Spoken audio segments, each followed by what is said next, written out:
ये है ग्लेशियर का अंडा, ये है जूस। ये हमारा ऐसे करके पतला का अंडे में डाल के गर्म करके पीना पड़ता है।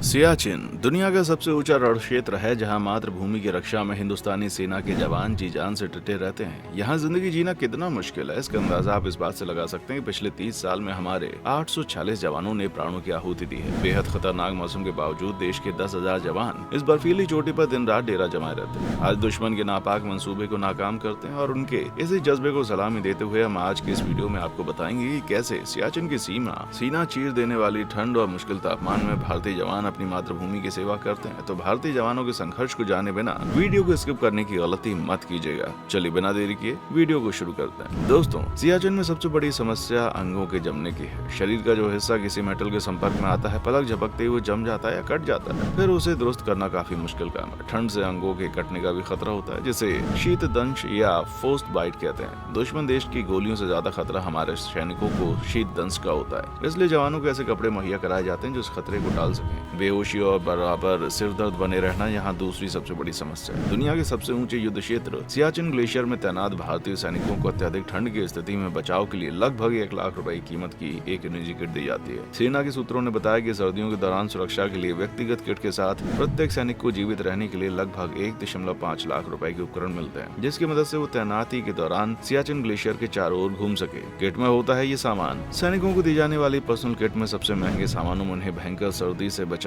वाले मल्टी लेयर कपड़े शामिल होते हैं, जिनकी कीमत लगभग 28,000 रुपए है। वहीं उन्हें सोने के लिए दिए जाने वाले स्लीपिंग बैग की कीमत 13,000 रुपए है। डाउन जैकेट और सैनिकों के विशेष दस्ताने की कीमत लगभग 14,000 रुपए है, जबकि बहुउद्देशीय जूते की कीमत लगभग 12,500 है। सैनिकों को प्रदान किए जाने वाले उपकरणों में 50,000 रुपए की कीमत का ऑक्सीजन सिलेंडर भी शामिल होता है। इस ऊंचाई वाले इलाके में उन्हें ऑक्सीजन देने में जो की मदद करता है। हर फौजी के साथ 20-30 किलो का बैग होता है, जिसमें बर्फ काटने वाली एक कुल्हाड़ी, उसके हथियार और रोजमर्रा कुछ सामान होते हैं। शून्य से नीचे तापमान रहने के बावजूद सैनिक पसीने से तरबतर होते हैं, क्योंकि शरीर पर 6-7 तह मोटे गर्म कपड़े होते हैं। सैन्य पोस्ट पर पहुंचते पहुंचते फौजियों के शरीर और कपड़े के बीच पसीने की पतली परत जम जाती है और गर्मी बढ़ने के साथ इसके टूटने की आवाज सुनी जा सकती है। खाने में लिक्विड ज्यादा उपयोगी होता है। खाने के सामान टीन के कैन में सप्लाई होते हैं। सूप पीना हो तो पहले उसे पिघलाना पड़ता है। टीन का कैन भी जम गया होता है, इसलिए पहले उसे आग पर रखकर नम करते हैं। सूप के पिघलने की इतनी जल्दी हो सके उसको पीना पड़ता है, क्योंकि शून्य से नीचे तापमान पल भर में उसे फिर से जमा देता है। मौसम की हालत होती है कि कुछ ही समय में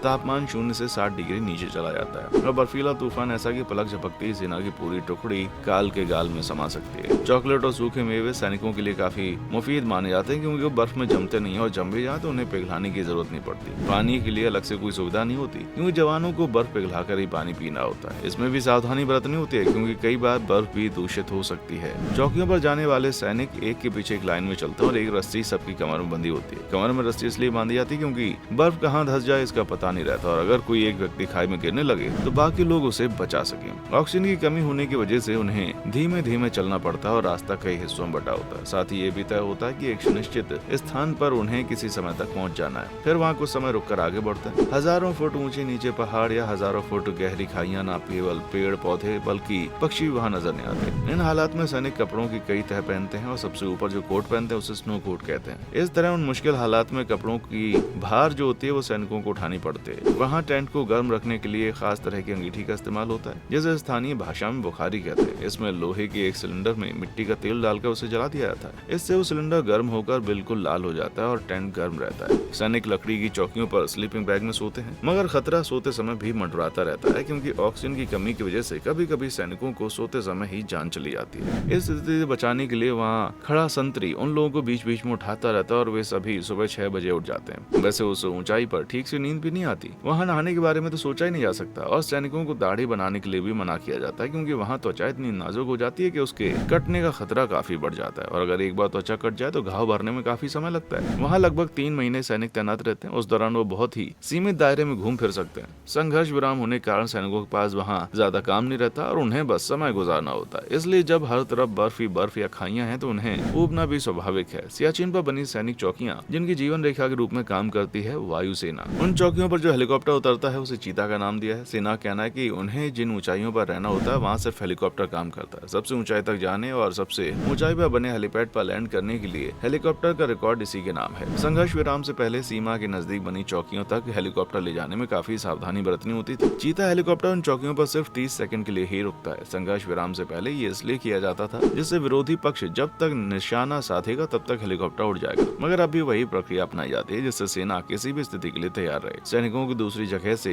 लाकर जब सियाचिन पर तैनात किया जाता है तो उससे पहले उन्हें इतने ठंडे मौसम के अनुरूप खुद को ढालने के लिए तैयार किया जाता है। सैनिकों से अपेक्षा की जाती है कि वो सिर्फ एक ही सैनिक न होकर इन परिस्थितियों में एक पर्वतारोही की तरह काम करे। मनोरंजन का भी वहाँ कोई साधन नहीं है, यानी पहाड़ों के बीच पहाड़ सी मुश्किलों के साथ चल रहा होता है सैनिकों का जीवन। तो आज के एपिसोड में बस इतना ही। आपको वीडियो कौन सा पार्ट सबसे ज्यादा पसंद आया कमेंट सेक्शन में आकर बताएं। अगर वीडियो पसंद आई है तो इसे लाइक करें, शेयर करें और ऐसी और भी इंटरेस्टिंग और इन्फॉर्मेटिव वीडियोस के लिए चैनल को सब्सक्राइब जरूर करें। देखने के लिए शुक्रिया।